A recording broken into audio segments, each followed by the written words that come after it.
Welcome to Intentional Divorce Insights. I'm Leah Hadley, certified divorce financial analyst, accredited financial counselor, and the founder of Intentional Divorce Solutions.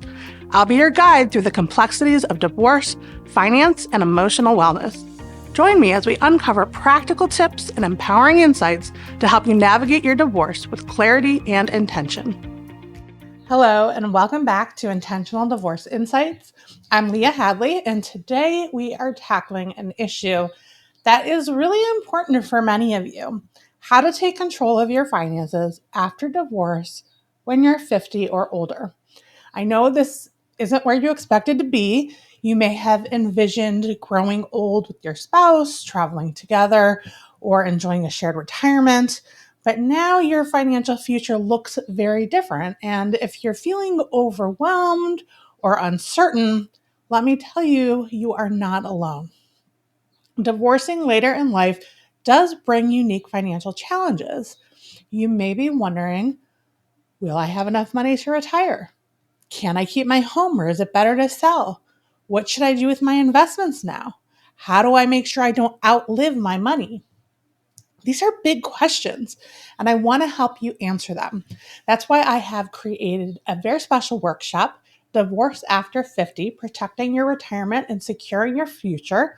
And I will be diving even deeper into these topics. So if you find today's episode helpful, I'd love for you to join me, and I'm including the link to register in the show notes. But for now, let's get started by breaking down exactly what you need to do to take control of your financial future post-divorce.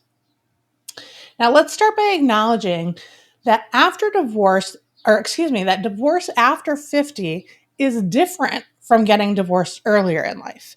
Now, here's a quick stat for you. The divorce rate for adults over 50 has doubled since the 90s. And for those over 65, it's actually tripled. They even have a name for it. It's called gray divorce. And while divorce can be emotionally freeing, it can often bring major financial challenges. You may have built your retirement savings based on a two-person household. Now you have to make it last for one. You may have spent years out of the workforce or earning less than your spouse, making it harder to recover financially. You might be worried about healthcare costs or long-term care. And here's the big one. Women on average experience a 41% drop in income after divorce. That is why I am so passionate about helping women like you take control of your financial future. You don't have to just survive this transition. You can thrive with the right plan in place. So let's talk about what you can do today to start building that financial confidence. Step number one. You got to know where you stand financially. One of the biggest mistakes that I see people make is just to put their head in the sand because they want to avoid the finances. It feels too overwhelming. And I do get it, trust me. But clarity really is power. So here's your action plan. Make a list of everything you own: checking and savings accounts, retirement funds, real estate, investments. If you're recently divorced, it's easy to go back and look at all that paperwork that was created during the divorce process. List your debts. You want to have updated numbers and interest rates, mortgage, credit cards, car loans. Know your income sources. Are you receiving spousal support? Do you get Social Security? Do you need to return to work? Do you work multiple jobs? And here's a crucial piece. Budgeting is actually going to be your best friend right now. And I know that budgeting is a bad word for a lot of people. May not sound like fun, but here is why it can be your best friend. It can really be about taking control, like feeling like you're in the driver's seat. The more you understand where your money's going, the more empowering or the more empowered you'll feel. Now let's talk about growing your wealth post-divorce. I've had many clients tell me, Leah, I don't even know where to start with investing. My ex handled all of that. And I want you to know that's okay. It's never too late to learn. Here's what you need to focus on: maximizing your retirement assets. If you're still working, you want to contribute as much as possible to those retirement accounts. When you're looking at retirement planning, one of the things that we look at is being strategic about Social Security.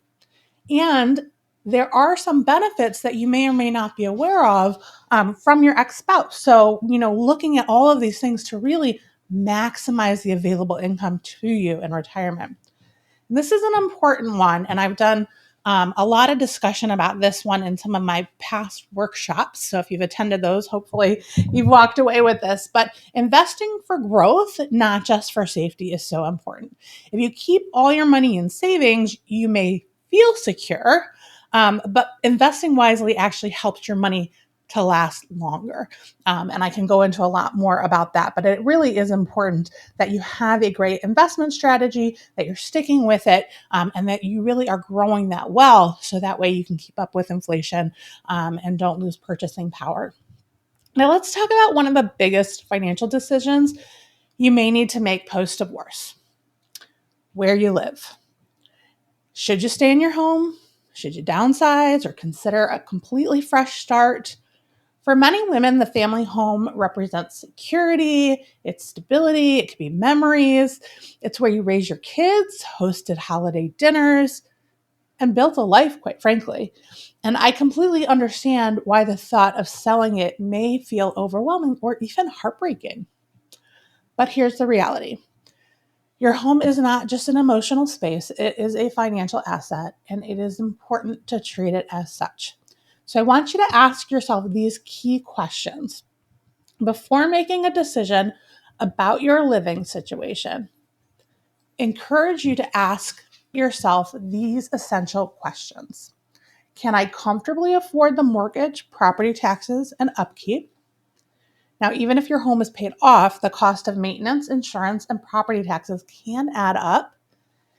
And if you're keeping the home and that means draining your retirement savings or struggling to afford your lifestyle, it might not be the best choice for you. Question number 2, will I still want to live here in 5 or 10 years?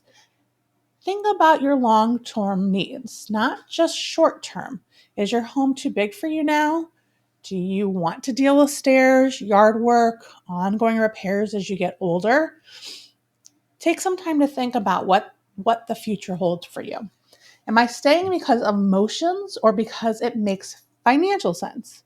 Now, be honest with yourself here. Are you holding on to this house for comfort, or is it truly the best financial decision for yourself? I always tell clients, run those numbers. Don't just make emotional decisions, but have the facts in front of you.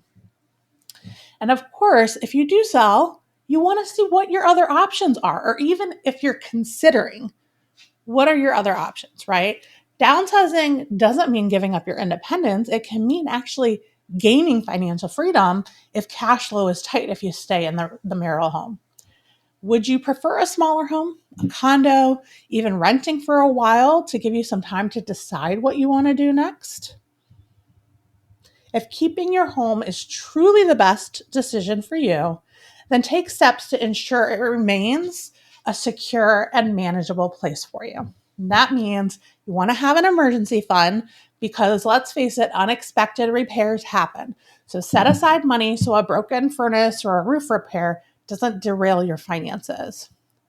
Take a look at that mortgage. If you are carrying a mortgage, see if there are opportunities to refinance at a lower rate, maybe now or in the future.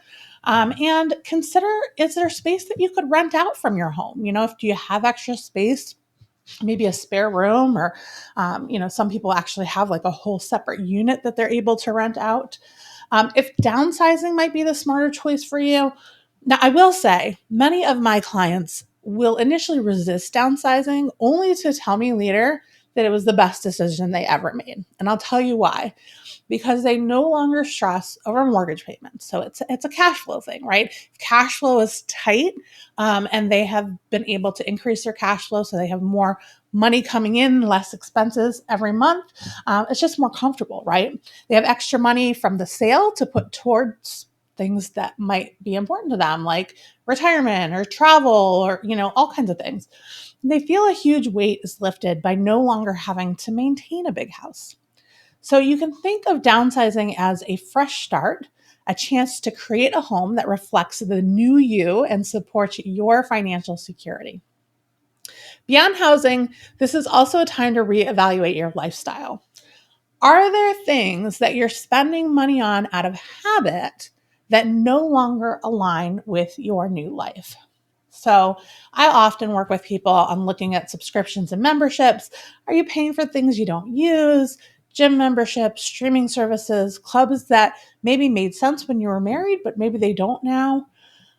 What are you spending on dining out and entertainment? This is a big this is a big category for a lot of people. And it's okay to enjoy yourself, of course. But if your budget is tight, you may want to consider finding new ways to socialize that don't cost as much. And if you love travel, which many of my clients do, consider alternatives like house swapping, group travel, or budget friendly destinations. Making thoughtful housing and lifestyle adjustments don't mean limiting yourself. I'm going to say that again. Making thoughtful housing and lifestyle adjustments don't mean limiting yourself. It means creating financial flexibility so you can live life on your terms. Where you live and how you spend your money post-divorce should support your happiness and financial well-being. So let's make sure that you are set up for success in that way. Now, I want to take a moment to really speak to you, not just as a financial professional, but as someone who has walked alongside so many women navigating this stage of life. I know that for many of you, this just isn't about the numbers, right? It's about confidence. It's about believing that you can manage your money on your own, that you can make smart decisions, that you can build a secure future, no matter where you are starting from today. And let me tell you something. You absolutely can. I've worked with so many women who, the beginning of their divorce journey, told me they felt powerless when it came to their finances. Maybe their spouse handled the money for years. Maybe they were made to feel like they weren't good with numbers. Maybe they just felt overwhelmed by all the changes they were experiencing. But you know what happens when they start to take control? When they learn how to manage their investments, make informed choices about their assets, and start building their future on their own terms, they transform. Confidence doesn't come all at once. It comes from taking small, consistent steps forward. So here are some things that you can do right now to start stepping into financial independence. Educate yourself about money. You don't have to be a financial expert overnight, but the more you understand your money, the more in control you will feel. So reading books, listening to podcasts like this one, or taking a course on investing can all be really helpful. Work with a trusted financial professional. If managing everything on your own feels overwhelming, you don't have to do it alone. Find someone who will empower you with knowledge, not who will intimidate you with jargon. Set small, achievable financial goals. Maybe it's building up a $5,000 emergency fund. Maybe it's increasing your retirement contributions by 1%. Maybe just creating a post-divorce budget that feels good to you. Every step you take helps to build that confidence. But I want you to give yourself permission to make mistakes. No one makes perfect financial decisions all the time, and you're not expected to either. The key is learning from those mistakes and then moving forward with better knowledge. Remind yourself that you are capable. If you are doubting yourself, I want you to think about all the challenges you've already faced in your life. You've handled difficult situations before, and you will handle this one too. Now, one of the biggest things I've seen help women after divorce is simply having a plan. When you know exactly where your money's going, when you have a strategy for growing your wealth, when you understand your options, that's when you feel free. And if you're thinking, Leah, this all sounds great, but I don't even know where to start, that is exactly why I created the upcoming workshop, Divorce After 50, Protecting Your Retirement and Securing Your Future. Now, this isn't just another webinar where you're going to get generic financial advice. It's step-by-step roadmap designed specifically for women who are navigating the financial realities of divorce later in life. In the workshop, we're going to talk about how do you create a financial plan that makes you feel confident and secure? What do you need to know about investing and retirement savings?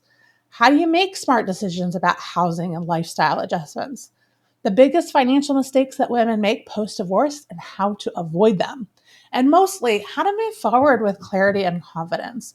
So if you are ready to go from feeling uncertain about your financial future to feeling empowered and secure, I would love for you to join me. And again, the link to that workshop is in the show notes. Building confidence takes time, but the most important thing is that you get started. And I promise you, the more you take control of your finances, the more control you'll feel over your entire life. Now, I know that going through a divorce later in life can feel overwhelming. Going through a divorce at any time can feel overwhelming. It is very easy to focus on what has been lost.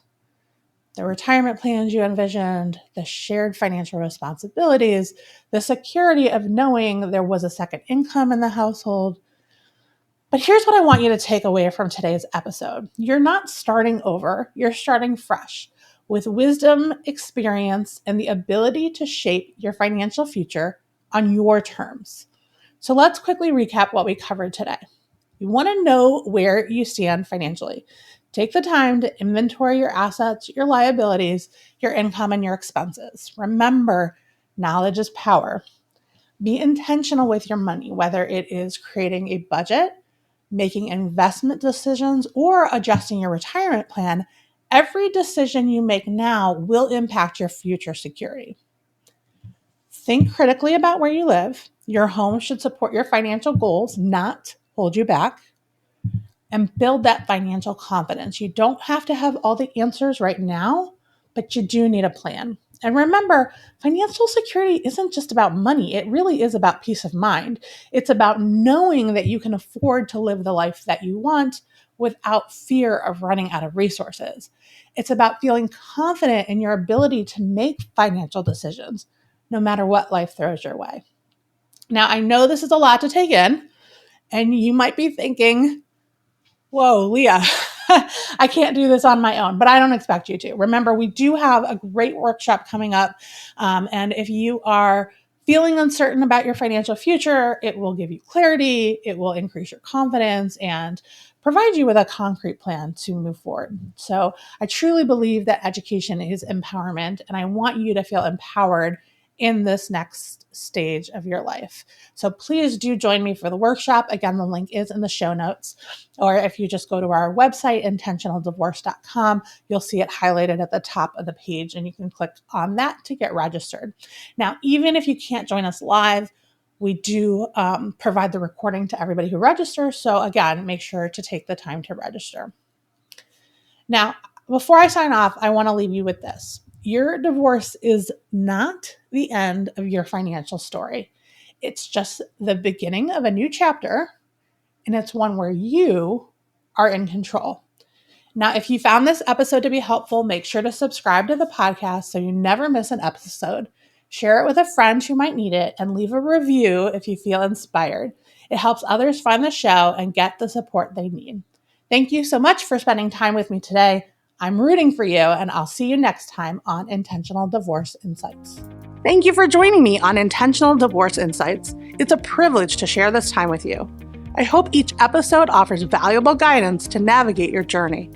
If you find our content helpful, please leave a review to help others discover the benefits of intentional decision-making in divorce.